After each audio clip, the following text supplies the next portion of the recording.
Praise the lord.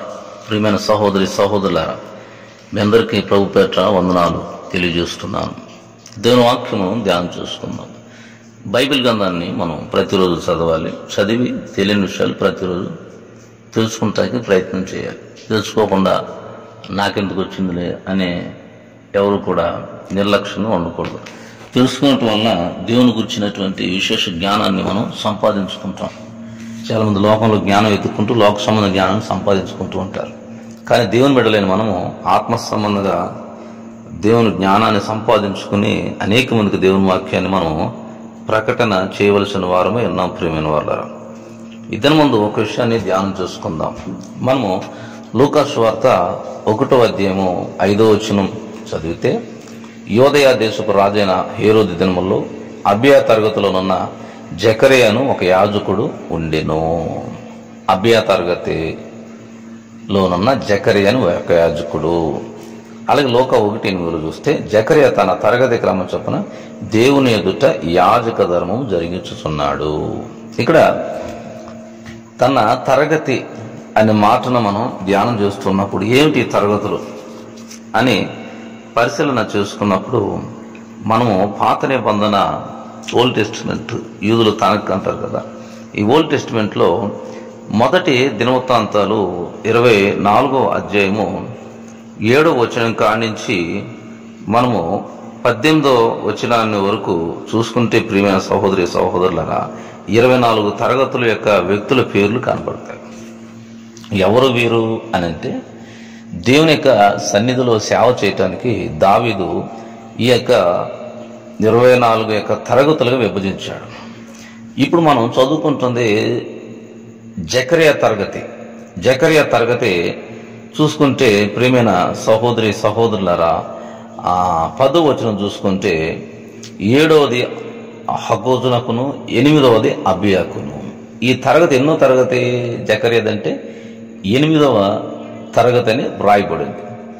ఏమిటి తరగతి అన్నప్పుడు మనకు ఆన్సర్ వచ్చింది కదా. దావీదు దేవుని యొక్క సన్నిధిలో, అనగా యెరూషలేము దేవాలయం దావీదు కడదారని అనుకున్నప్పుడు, దేవుడు నువ్వు నిర్మించవద్దు, నీ చేతులతో రక్తం నిండి ఉన్నాయి, నీ కుమారుతో కట్టించుకుంటానని దేవుడు చెప్తాడు. ప్రియమైన సహోదరి సహోదరులారా, ఈ యొక్క దేవుని యొక్క మందిరంలో దేవుని పరిచర్య చేయటానికి దావీదు నియమించినటువంటి వ్యక్తులే వీరు. ప్రియమైన సహోదరి సహోదరులారా, కనుక ఈ విషయాల్ని మనం ప్రతిరోజు కూడా దేవుని యొక్క లేఖనాలని తెలుసుకుంటూ వాటిని ఇతరులకు మనము తెలియపరుస్తూ ఉండాలి. ప్రియమైన సహోదరి సహోదరులారా, తెలియదు కదా ఈ విషయం అని చెప్పి మనం ఎప్పుడు కూడా వదిలేయకూడదు. ఆత్మ సంబంధం కొన్ని విషయాలు ఇదే ముందు మనం తెలుసుకున్నాం కదా. జకరియా అబియా తరగతి వాడు. అబియా ఎన్నో తరగతి వాడంటే 8వ తరగతి. 24 తరగతుల్లో అబియా 8వ తరగతి. వీళ్ళు ఏం చేస్తారు, ఎన్ని రోజులు ఉంటారంటే, ఒక్కొక్క వ్యక్తి కూడా, ఒక యాజకుడు కూడా, అంటే యాజకుడు అంటే లేవి గోత్రీకుడు ఉండాలి. ఈ దినాల్లో గోత్రాల్లో ఏమి లేవు, ఎవరన్నా దేవునికి ఏర్పాటును బట్టి సేవ చేయవచ్చు. కానీ ఆ దినాల్లో దేవుని సేవ చేయాలంటే లేవీలు మాత్రమే చేయాలి. ప్రవక్తలుగా దేవుడు ఎవరినైనా ఎన్నుకునేవాడు. కానీ దేవుని పరిచయం చేయాలంటే, దేవుని సన్నిధిలో పరిచయం చేయాలంటే ప్రవక్త యాజకుడి కానించి పరిచారకుడి వరకు యాజకులే ఉండాలి. ప్రియమైన వాళ్ళు అంటే లేవీడై ఉండాలి. లేవీడైతేనే దేవుని సన్నిధిలో సేవ చేయాలి. కానీ ఈనాడు మనకి దేవుని సేవ చేయటానికి కులంతో పని లేదు, మతంతో పని లేదు, గోత్రంతో పని లేదు. దేవునికి ఏర్పాటును బట్టి ఎవరైతే పరిశుద్ధంగా జీవిస్తుంటారో దేవునికి ఏర్పాటును బట్టి దేవుడు వారిని ఏర్పరచుకుని దేవుని సేవలో నడిపిస్తూ ఉంటాడు. ప్రియమైన సహోదరి సహోదరులారా, మొదట బైబిల్ గ్రంథంలో మొదటి యాజకుడు ఎవరని మనం పరిశీలన చేసుకున్నప్పుడు, అంటే లేవీయుల్లో మొదటి యాజకుడు ఎవరంటే అహరోను. లేవీయుల్లో మొదటి యాజకుడు. మోషే లేవి గోత్రీకుడే, కానీ మోషే యాజకత్వం చేయలేదు, అహరోను చేశాడు. ప్రియమైన వాళ్ళు, అతని తర్వాత అహరోను కుమారులు చేశాడు యాజక సేవ. అది ఎక్కడి వరకు కొనసాగింది అంటే, సమూయేలు గురుగారు ఏలీ గారు ఉన్నారు కదా, అప్పుడు వరకు కొనసాగింది. అంటే లేవి గోత్రీకుల్లోనే తరగతులు ఉన్నాయి. తరగతులు అంటే ఎవరు అంటే, మళ్ళీ మనకు ఆ డౌట్ రావచ్చు, అబియా తరగతి ఏంటంటే పితరులు అనమాట. అహరోను యాజకులందరికీ అహరోను పితరుడు ఎలాగే ఉన్నాడు, అలాగే 24 తరగతులకి ఏంటంటే వారి పైన ఉన్నటువంటి పితరులు అనమాట. తండ్రో తాతో ఎవరో పితరుడు ఉంటారు కదా. అలాగే అబియా అనే వ్యక్తి వారికి పితరుడు. అతని పేరుని బట్టి అబియా తరగతి అని ఏర్పాటు చేయబడింది. ప్రియమైన సహోదరి సహోదరులారా, కనుక బైబిల్ చదువుతున్నప్పుడు ఈ దేవుని విషయాల్ని జాగ్రత్తగా మనం ధ్యానం చేసుకుంటూ ముందుకు సాగిపోతున్నప్పుడు ప్రతి విషయానికి కూడా మనకి ఆన్సర్ దొరుకుతుంది. ప్రియమైన సహోదరి సహోదరులారా, అలాగే ఈ అబియా అనే మాటకు అర్థం ఏంటంటే యెహోవాయే నా దేవుడు అనే మాట వస్తుంది.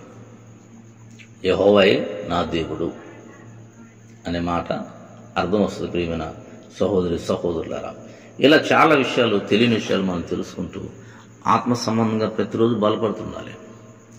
మన ఆసక్తి ఉండాలి. దావీదు అంటాడు కదా 69:9 కీర్తనలో, నింటిని గురించి ఆసక్తి నన్ను భక్షిస్తుండాలి. ఇల్లు అనగా దేవుని మందిరం, ఇల్లు అనగా మన దేహమే దేవాలయం. ఇంటిని గురించి ఆసక్తి మనల్ని భక్షిస్తూ ఉండాలి.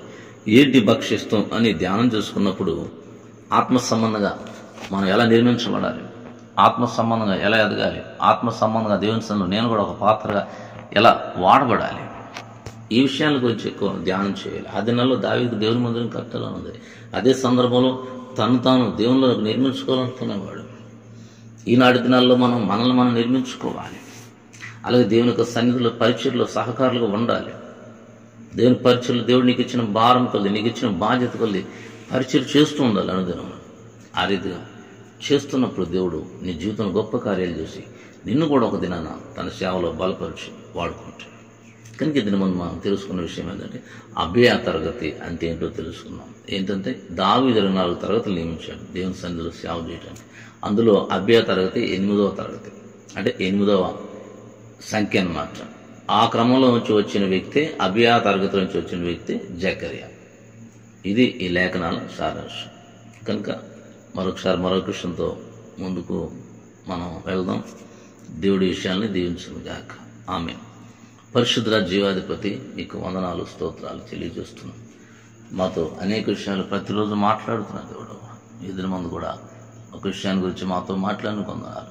ఇంకా అనేక విషయాలు మేము తెలుసుకుని ఆత్మ సంబంధంగా బలపరుచుకున్నటకు మమ్మల్ని సిద్ధపరిచి శక్తిని దయచేసి మీ నామానికి మహిమ తెచ్చుకోమని గనుడైన యేసయ్య నామమున ప్రార్థిస్తున్నాము తండ్రి.